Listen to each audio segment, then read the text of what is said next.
Bukan mo akong kagatin, nakabidyo ka. Oh, nakabidyo ka. Sige, sugutin mo ako, nakabidyo ka. Patulpo kita. Oh, subukan mo. Hindi man ako magtakbo, ipatulpo kita. Oh, ipatulpo. Aba. Oh. Ipatulpo kita. Oh, aba. Huwag mo akong kagatin. Oh, matapang oh. Oh my god. Diba, takot din siya. Mga ganyang aso kasi, yan lang natin. Baka gutom lang sila. O baka may ano, kasi mga aso kasi nai-stress din yan eh. Kaya ayun. Uy, kamusta mga kalahi? Panibagong araw na naman. Okay, welcome sa part 2 ng ating vlog ngayong araw na ito. At pupuntahan natin itong ang Mindoro Summit, na dito nyo lang makikita yan sa Rizal Occidental, Mindoro. So sa mga nagtatanong pala, hindi ko nabanggit sa inyo kanina sa part 1 na tayo ay nasa Barangay Manuot, Rizal Occidental, Mindoro. Kaya syempre baka yung iba nagtatampo na hindi namin nasasabi yung mga ibang pinupuntahan namin. Sorry lang, pasensya na dahil minsan nakakalimutan ko. Kaya ngayon ay mayroon tayong madadaanan dito. Para siyang tulay ng tren. Pero alamin natin yung mga bagay pa nandito natin makikita. Yun no, grabe.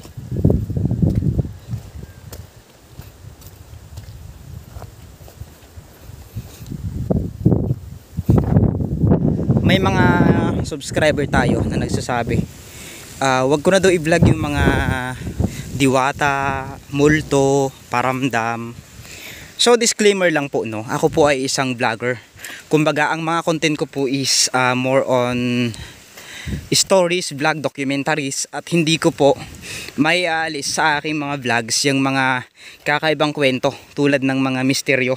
Dahil alam nyo ba na bago na buo itong magagandang lugar na ito sa atin ay syempre dapat alam din natin yung mga kwento ng lugar na ito, no? So hindi ko naman sinasabing porket ganun for content lang. Hindi po ganun yun. Para sa akin kasi gumagawa ako ng vlogs dahil gusto ko, 'di ba? Syempre kung magustuhan nyo po, salamat. Thank you. Kasi na-appreciate nyo yung mga ginagawa ko. Pero kung hindi nyo naman nagustuhan yung mga content ko, isa lang naman yung gusto ko. Pwede na kayong i-skip, pwede na hindi panoorin yung mga vlogs ko. Kasi tanggap ko naman, hindi natin kailangang iparamdam sa tao.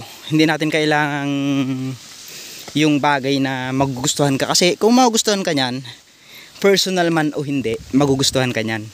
So yun mga kalahi, disclaimer lang po ha. So wala po tayong tampuhan kasi nga ako po is nagbablog lang. Syempre mas gusto kong ikwento sa inyo yung magandang lugar dito, at sa likod ng magandang lugar na yon ay makikita nga natin ang mga nakatagong misteryo. So may mali po ba sa mga ginagawa ko? Meron po ba kayong bagay na kumbaga yun, may bagay po ba akong nagagawa sa inyo na nasasaktan kayo kapag binablog ko yun? Di ba hindi naman? Wala naman akong binabanggit o wala naman akong tinatapakan tao. Ang sa akin lang, gusto ko lang po is yung binablog ko lang siya dahil gusto ko. Okay? So yun lang po. Dahil nga dyan, ay dito tayo sa lugar na to. Naligaw tayo. Para siyang daanan ng trail, ay ng train. Ayan o.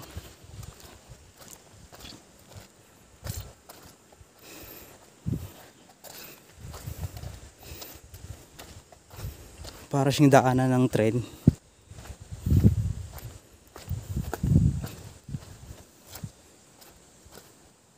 Ay, daanan siya ng tubig mga kalahi.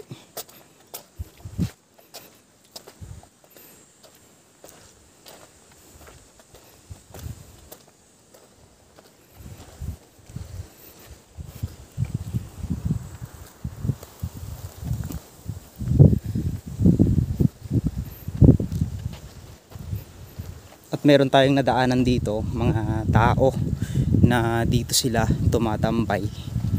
Siyempre tatanungin din natin sila kung saan banda yung dam, kasi first time ko lang din pumunta dito. No, so ayun, ay may mga ano dito. May mga bahay-bahay sila. Yung mga kalahi, may mga bahay-bahay sila dito. Ay, ang ganda naman. Ayos, ang ganda. ganda naman ng bahay na dito. Ay wow. Kaya magandang tanghali. Saan yung daanan dito ng ano ng dam? Yung daanan ng dam? Dito sa area na to. Sige, salamat. Yung bata mga kalahi. Meron tayong nadaanan dito na isang pamilya. Dito sila nakatambay. Magkapansin-pansin parang mayroon ditong basketball court. Ay, ang ganda ng basketball court nila. Ayan, sa mga gustong mag-donate dyan ng basketball court nila, ayan na sa mga kalahi. Nagtataka lang ako bakit dito sila nakatira. May mga solar din sila. Ayan isang pamilya na nakatira dito sa lugar na ito. Bakit kaya nila piniling manirahan dito? So aalamin natin yan sa susunod na vlog natin. Medyo malayo na yung nilakbay natin mga kalahi, pero hanggang ngayon hindi ko pa rin nararating yung mismong dam. Hindi ko alam kung bakit.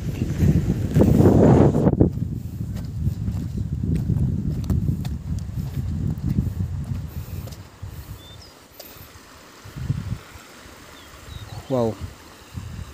So dahil dyan mga kalahi, pansamantala nating i-stop itong vlog natin dahil medyo malayo na. Hindi ko alam kung naliligaw ako. Mga kalahi, ito na yung view. Napakagandang view. Salamat po sa panonood nyo at meron tayong napansin nga dito na ilang pamilya na dito naninirahan sa lugar na ito. Ayan, sa mga nakakapanood ng video na ito ay sana makita nyo ang sitwasyon ng mga ilang pamilya dito na dito sila nakatira. Hindi ko rin alam kung bakit, hindi natin pwedeng alamin kung bakit dito sila nakatira, kung bakit mas pinili nilang tumira dito dahil baka meron silang personal purpose sa lugar, kaya yun na lang. So mga kalahi, punta na tayo dito sa sityo ng anong sityo ba ito ulit? Kalimutan ko na tara. Nandito ako ngayon sa Sitio Albunan upang puntahan itong napakaganda at napaka-misteryosong lugar na ito na tinatawag sa aming Patusingit. At syempre, makikita natin dito sa area na ito yung tinatawag naming Mindoro Summit.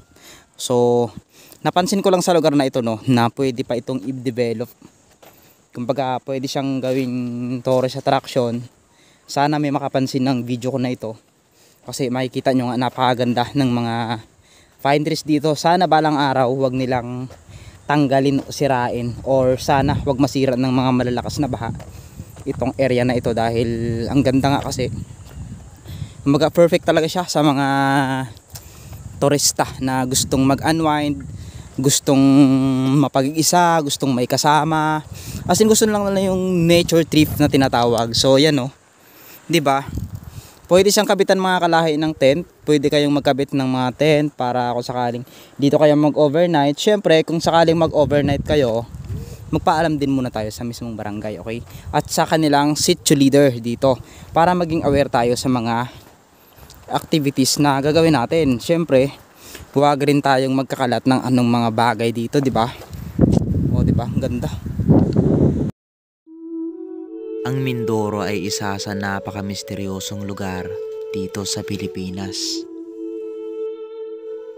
Maraming bagay at pangyayari ang hindi kayang ipaliwanag ng mga siyentipiko tungkol sa lugar na ito. Mga misteryo, kababalaghan na tanging taga Mindoro lang ang nakakaalam ng mga totoong kwento. Ako si Mr. Kalahi. Samahan niyo akong libutin at tuklasin ang mga kakaibang bagay dito sa Occidental Mindoro.